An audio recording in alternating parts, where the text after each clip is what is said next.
আপনাদের একটা ভয়াবহ যুদ্ধের কথা বলি। 1618 থেকে 1648 সাল, এই 30 বছর সময় ধরে পুরো ইউরোপ জুড়ে বড় একটা যুদ্ধ হয়। এই যুদ্ধটা কতটা ভয়ঙ্কর ছিল তার জন্য আপনাদেরকে দুইটা স্ট্যাটিস্টিক্স দিই।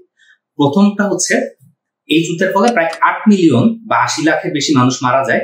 দ্বিতীয়টা হচ্ছে জার্মানি নামক যে দেশটা আছে ওটার 50% পপুলেশন তখন নাই হয়ে যায়, মানে একটা দেশের অর্ধেক জনসংখ্যা নাই হয়ে যায়। এর মধ্যে কিছু মারা যায় আর বেশিরভাগই হচ্ছে দেশ ছেড়ে অন্য কোনো দেশে চলে যেতে বাধ্য হয়।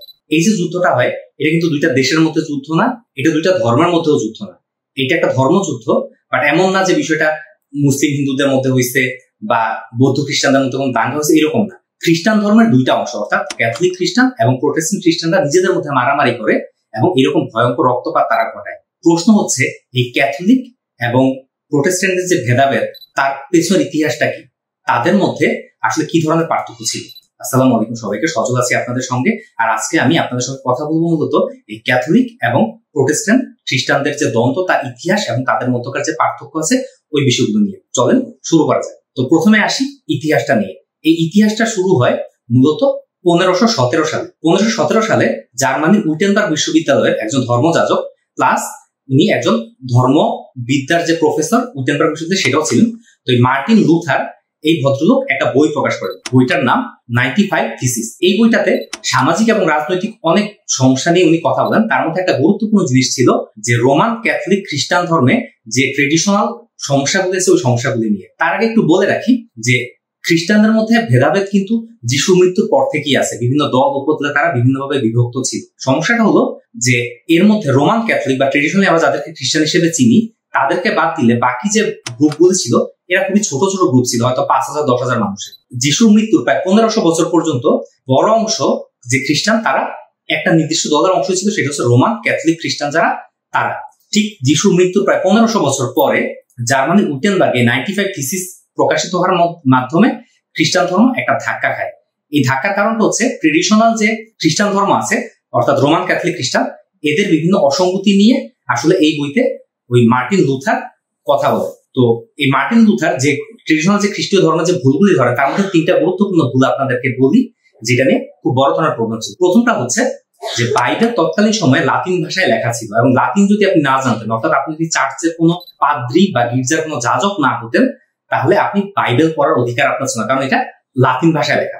দ্বিতীয় যে সমস্যাটা ছিল, আমরা জানি যে আমরা যখন কোনো পাপ করি সেটা কনফেশন বা স্বীকারোক্তি বা ক্ষমা চাওয়ার যে ব্যাপারটা এটা আমরা সরাসরি কিন্তু আল্লাহর সঙ্গে করি, মুসলিমরা আমরা যারা আছি বা অন্যান্য ধর্মের ব্যাপারটা তাই, মেডিটেশন করুক ধ্যান করুক ঈশ্বরের সঙ্গে সরাসরি কানেকশন হয়। বাট খ্রিস্টান ধর্মের বা ট্রেডিশনাল যে রোমান ক্যাথলিক ধর্ম ওখানে নিয়ম ছিল পাপ স্বীকার করা করতে হইতো চার্চের যে পাদ্রী বা যাজক আছে তার কাছে গিয়ে, এবং এই চার্চের পাদ্রী আসলে ডিসিশন দিত যে আপনার পাপ ক্ষমা করা হবে কি হবে না। তৃতীয় যে সমস্যাটা ছিল সেটা হচ্ছে সেল অফ ইন্ডালজেন্স। এই সমস্যাটা খুবই গুরুতর। সেটা হলো চার্চের পাদ্রীর কাছে গিয়ে আপনি আপনার সকল দোষ ত্রুটির কথা বলবেন, তারপর চার্চের পাদ্রী চাইলে একটি স্ট্যাম্পে আপনাকে লিখে দিতে পারতো যে আপনি এখন থেকে পাপ মুক্ত। এই বিষয়টাতে সবচেয়ে বড় যে সমস্যাটা ছিল সেটা হলো ধনী মানুষজন যারা আছে সমাজের তারা বিভিন্ন অত্যাচার নিপীড়ন করতো, মানুষের হক মারতো, নারীদের উপর নির্যাতন করতো।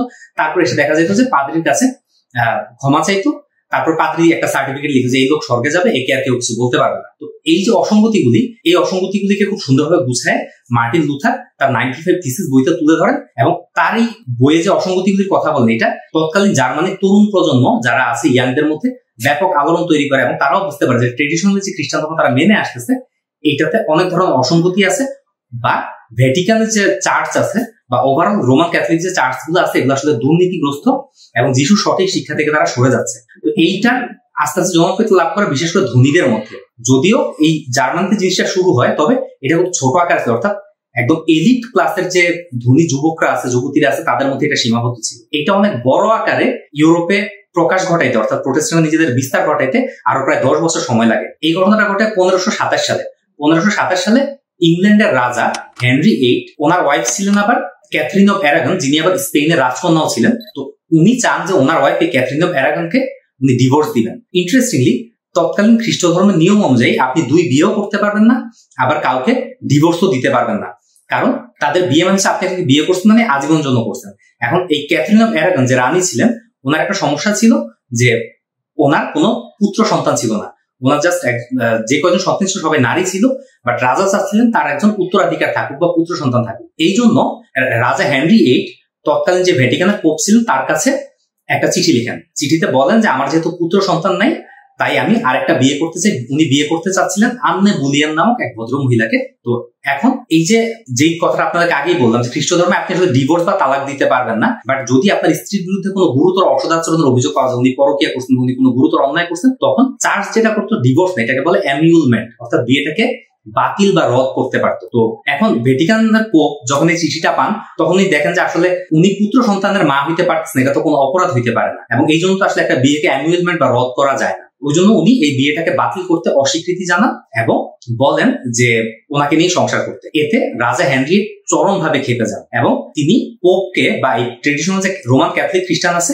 এইটাকে উনি আর বিশ্বাস করতে চান না বা এটা থেকে নিজে সরে আসেন। এবং চার্চ অফ ইংল্যান্ড এতদিন ছিল ভ্যাটিকানের আন্ডারে, এবার তিনি চার্চ অফ ইংল্যান্ডকে ভ্যাটিকান থেকে আলাদা করে ফেলেন এবং তিনি প্রোটেস্ট্যান্ট খ্রিস্টান ধর্ম গ্রহণ করেন। এছাড়াও চার্চ অফ ইংল্যান্ডের প্রধান যাজক বা ফাদার হিসেবে নিজেকে ঘোষণা করেন এবং এই বিয়েকে উনি বাতিল করে দেন। ওনার নিজের বিয়ে উনি নিজেই তখন বাতিল করেন। তো এখন যেহেতু রাজা অলরেডি ক্যাথলিক থেকে প্রোটেস্ট্যান্টে কনভার্ট হয়ে গেছে, তৎকালীন নিয়ম অনুযায়ী আস্তে আস্তে দেশের প্রজারাও আস্তে আস্তে প্রোটেস্ট্যান্ট হইতে থাকে। বাট এইটার প্রভাবটা কিন্তু শুধুমাত্র এই ইংল্যান্ডে সীমাবদ্ধ ছিল না। যেহেতু ইংল্যান্ড সেই সময় প্রচুর পরিমাণে উপনিবেশ স্থাপন করতেছিল, এর ফলে যেটা হয় আপনার ইউএসএ, কানাডা, অস্ট্রেলিয়া, নিউজিল্যান্ড অর্থাৎ যে সমস্ত জায়গায় এই ইংল্যান্ডের উপনিবেশ ছিল সব জায়গাতেই মানুষ আস্তে আস্তে প্রোটেস্ট্যান্ট খ্রিস্টান হওয়া শুরু করে, যার ফলে এদের সংখ্যাটাও বাড়তে থাকে এবং একটা সময় এসে প্রোটেস্ট্যান্ট এবং ক্যাথলিক এই দুটা গ্রুপের সংখ্যা প্রায় সমান সমান হয়ে যায়। অর্থাৎ ট্রেডিশনাল যে ক্যাথলিক খ্রিস্টান আছে তাদের বিরুদ্ধে একটা থ্রেট হিসেবে দাঁড়ায় যায় এই প্রোটেস্ট্যান্ট খ্রিস্টান, এবং তাদের মধ্যে তারা ভয়ঙ্কর ভয়ঙ্কর সব যুদ্ধ করে, যার একটার কথা আমি আপনাদেরকে বলছি শুরুতে, এরকম অসংখ্য আছে। এদের ইতিহাসে যুদ্ধের ইতিহাস বলতে আসলে শেষ করা যাবে না, কয়েক কোটি মানুষ এদের সহিংসতার মাধ্যমে মারা যায়।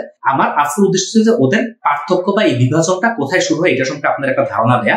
এই ছিল ঐতিহাসিক যে ধারণা সেটা। এবার আমরা দেখবো যে তাদের মধ্যে মূলত কি কি পার্থক্য আছে এটার বিষয়ে আমরা একটু কথা বলবো। তো চলেন একটা একটা করে শুরু করি। প্রথম পার্থক্যটা হচ্ছে ধরেন তাদের যাত্রাটা কোথা থেকে শুরু হয়। তাদের ক্যাথলিক এবং প্রোটেস্ট্যান্টদের ইতিহাসের পার্থক্য তো আমরা জানলাম, এবার তাদের মধ্যকার বর্তমান যে পার্থক্য বিদ্যমান রয়েছে এটা নিয়ে একটু কথা বলি।